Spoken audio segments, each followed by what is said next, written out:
एक महत्त्वाची बातमी, बैलगाडा शर्यती बाबतीतलं विधेयक याच अधिवेशनात येणार असल्याचं कळतंय। आज कॅबिनेटमध्ये चर्चा झाली आहे। नियम बनवण्याकरता मंत्र्यांची उपसमिती नेमण्यात आलेली आहे। पशुसंवर्धन दुग्धविकास मंत्री महादेव जानकर यांच्या अध्यक्षतेखाली या बाबतीत समिती नेमण्यात आली आहे। अहवाल आल्यानंतर हे विधेयक तातडीने आणलं जाणार आहे। माझे सहकारी अमित जोशी आपल्या संपर्कात आहेत। अमित, महाराष्ट्रात विशेषतः पुणे ग्रामीणमध्ये घाटात बैलगाडा कधी धावेल याची शेतकरी वाट पाहतोय।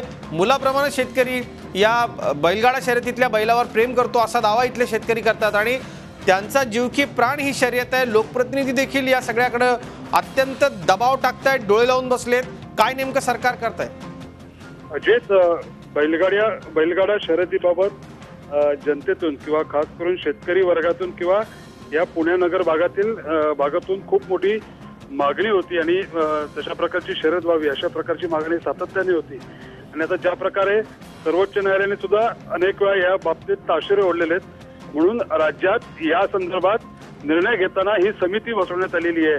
ही समिती मग जल्लीकट्टी असेल किंवा सुप्रीम कोर्टाचे वेळोवेळी दिलेले आदेश असतील किंवा इतर राज्यांमध्ये याबाबत ज्या शर्यती सुरू आहेत त्या ठिकाणचे नियम असतील, अशा सर्व गोष्टींचा ही समिती अभ्यास करणार आहे। त्या योगे हे प्रकरण पुन्हा कोर्टात चॅलेंज केलं जाणार नाही किंवा केलं तरी ते कोर्टाच्या समोर टिकेल अशा पद्धतीचे नियम तयार करावे लागणार आहेत। आणि म्हणूनच ही समिती बसवलेली आहे आणि ही समिती अधिवेशन संपण्याच्या याबाबत निर्णय घेऊन अहवाल दिला आणि मग त्यानंतर हे विधेयक या अधिवेशनामध्ये मांडलं जाईल अशी शक्यता आहे की 5 किंवा 6 तारखेला हे विधेयक बैलगाडा शर्यती संदर्भातलं विधेयक या अधिवेशनात मांडलं जाईल आणि मग त्याच्यावर शिक्कामोर्तब होईल।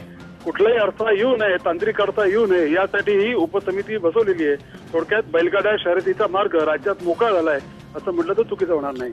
खरे अमित, आणि दबाव मोठा होता लोकप्रतिनिधींवरती, जनतेचा आणि लोकप्रतिनिधींचा सरकारवरती।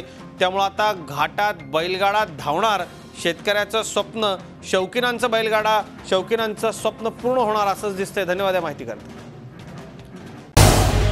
झी 24 तास रहा एक पाऊल पुढे।